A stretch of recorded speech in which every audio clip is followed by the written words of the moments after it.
নমস্কার, আমি প্রান্তিক। ফিলোসফি উইথ প্রান্তিক চ্যানেলে তোমাদের প্রত্যেককে স্বাগত জানাচ্ছি।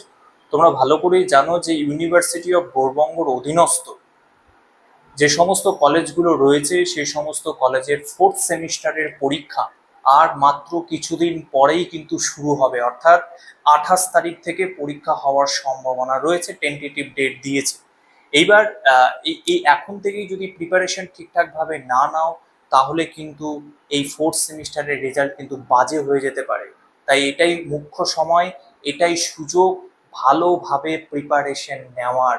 সুতরাং আজকের এই ক্লাসে আমি তোমাদের কিছু সাজেস্টিভ কোশ্চেন দেব, যে সাজেস্টিভ কোশ্চেনগুলো হচ্ছে যাদের ফিলসফি মাইনরে রয়েছে, বারবার করে বলছি ভালো করে শুনে নাও, যাদের ফিলসফি মাইনরে রয়েছে তাদের জন্য আজকের এই ভিডিওটা অত্যন্ত গুরুত্বপূর্ণ।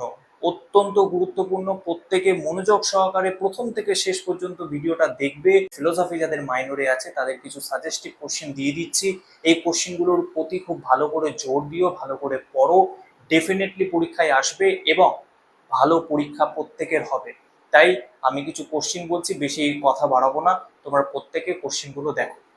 চলো, আশা করি দেখতে পাচ্ছ বোর্ডে আমি লিখে রেখেছি। তার আগে কিছু কথা বলে দিই, তোমরা ভালো করেই জানো তোমাদের প্রত্যেকের কিন্তু পেপারে 4টে করে ইউনিট থাকে এবং প্রতিটা ইউনিট থেকে দুটো করে প্রশ্ন থাকে, মাঝখানে অথবা দেওয়া থাকে, অর্থাৎ একটা ইউনিট থেকে যে কোনো একটা কোশ্চেনের অ্যান্সার কিন্তু তোমাকে লিখতে হবে। এইভাবে প্রতিটা ইউনিট থেকে দুটো করে প্রশ্ন থাকে, মাঝখানে অথবা দেওয়া থাকে। 4টে ইউনিটেরই আমি কোশ্চেন এখানে কিছু লিখে রেখেছি, প্রত্যেকটাই গুরুত্বপূর্ণ প্রশ্ন এবং ফিলোসফি যাদের মাইনর রয়েছে তাদের জন্য অত্যন্ত গুরুত্বপূর্ণ। প্রত্যেকে ভালো করে দেখো, বোর্ডের দিকে লক্ষ্য করো, আর যদি তোমার সাথে যদি খাতা পেন থাকে তাহলে অবশ্যই নোট ডাউন করে নাও। চলো ভালো করে দেখো, ইউনিট ওয়ানে কি প্রশ্নটা আসতে পারে খুব ভালো করে দেখো। ইউনিট ওয়ানে তোমাদের চতুর্বর্গ পুরুষার্থ এবং তাদের মধ্যে পারস্পরিক সম্বন্ধ, ভেরি ভেরি ইম্পর্টেন্ট কোশ্চেন। চতুর্বর্গ পুরুষার্থ এবং তাদের মধ্যে পারস্পরিক সম্বন্ধ, তোমরা ভালো করেই জানো ভারতীয় দর্শনে টোটাল 4টি পুরুষার্থ রয়েছে, ধর্ম, অর্থ, কাম এবং মোক্ষ। এই যে ধর্ম, অর্থ, কাম, মোক্ষ, তাদের মধ্যে যে একটা পারস্পরিক সম্বন্ধ রয়েছে সেই সম্বন্ধের ব্যাখ্যা তোমাদেরকে লিখতে হবে। এই পুরুষার্থের নোটটা কিন্তু খুব ইম্পর্টেন্ট নোট, ভালো করে তোমরা দেখে নাও এবং বুঝে নাও। আচ্ছা, অথবা দিয়ে এর সাথে ইউনিট ওয়ানে অথবা দিয়ে এই প্রশ্নটাও আসতে পারে, সকাম কর্ম ও নিষ্কাম কর্মের মধ্যে পার্থক্য। সকাম কর্ম কোনটাকে বলে, নিষ্কাম কর্ম কোনটাকে বলে, এই যে দুটোর মধ্যে যে পার্থক্য রয়েছে এটার উপরেও কিন্তু প্রশ্ন আসার সম্ভাবনা প্রবল। সুতরাং ইউনিট ওয়ানে এই দুটো প্রশ্ন অত্যন্ত গুরুত্বপূর্ণ। ভালো করে দেখো ভিডিওটা, আজকের ভিডিওটা কিন্তু প্রত্যেকের জন্য ইম্পর্টেন্ট, প্রত্যেকের জন্য। এবং তোমার বন্ধু বান্ধবীদের শেয়ার করে দাও যাদের ফিলোসফি মাইনরে রয়েছে। আচ্ছা, নেক্সট ইউনিট টু। ইউনিট টুতে দেখো, ইউনিট টুতে তোমাদের আছে জৈন এথিক্স। তো জৈন নীতি তত্ত্ব থেকে তোমাদের যেটা পড়তে হবে সেটা হচ্ছে মহাব্রত ও অনুব্রত।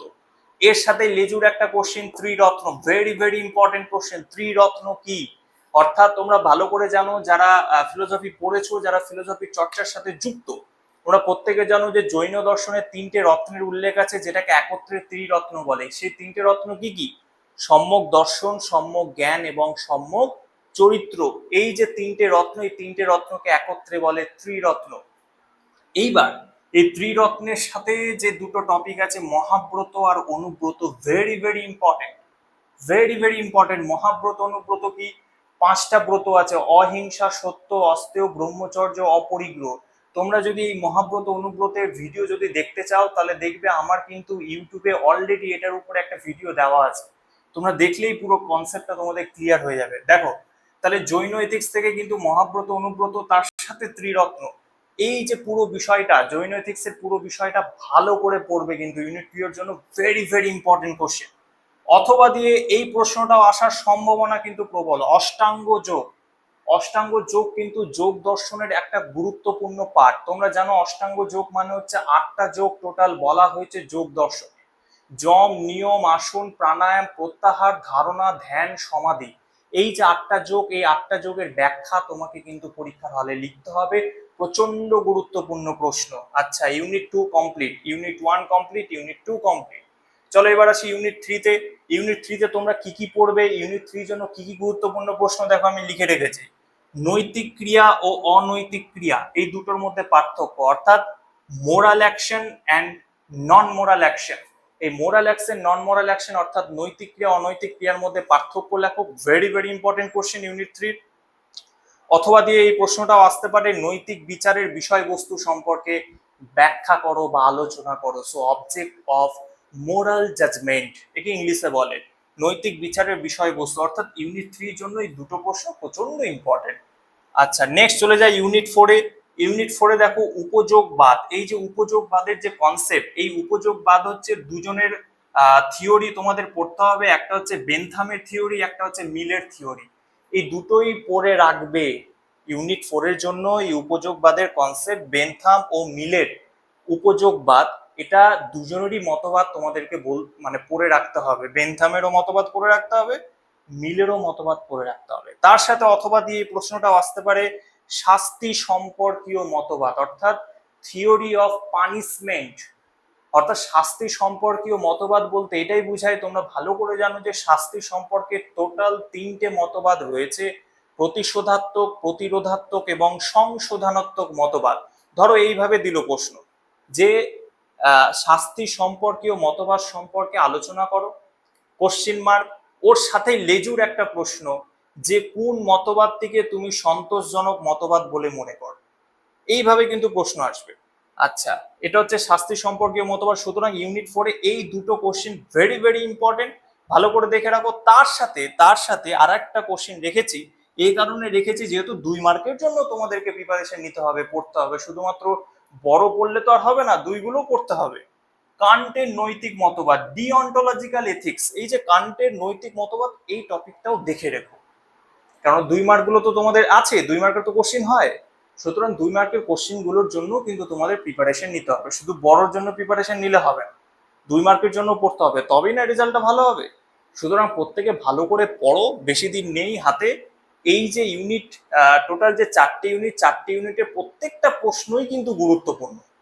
প্রত্যেকটা প্রশ্ন, যতগুলো প্রশ্ন দেখতে পাচ্ছ প্রত্যেকটা প্রশ্ন গুরুত্বপূর্ণ।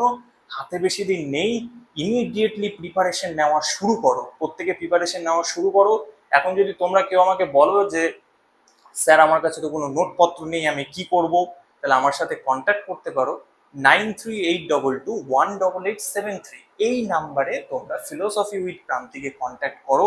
কারণ আমার অলরেডি কিন্তু একটা ব্যাচ আছে, এই ব্যাচে যারা পড়ে তারা প্রত্যেকে প্রিপারেশন অলরেডি নিয়ে নিয়েছে।